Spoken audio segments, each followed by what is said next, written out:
untuk Adit, Upin, Denis, Pak Haji Udin, dan juga Susanti.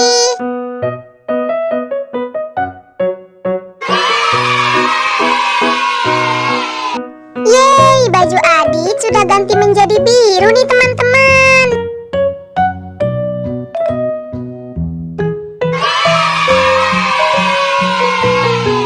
Baju Upin sudah berubah menjadi hijau teman-teman.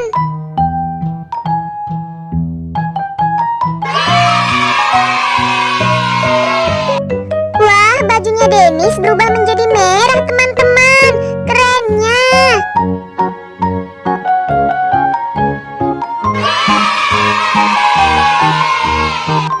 Wih, bajunya Pak Haji Udin berubah menjadi ungu nih teman-teman.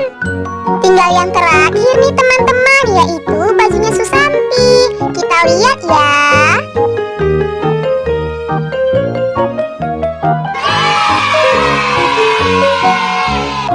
Bajunya Susanti sudah berubah menjadi warna pink nih teman-teman.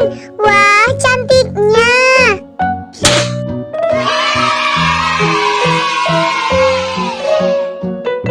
Yeay, misi hari ini sudah selesai. Terima kasih ya adik-adik sudah membantu kakak membelikan baju baru untuk Adit, Upin, Denis, Pak Haji Udin, dan juga Susanti.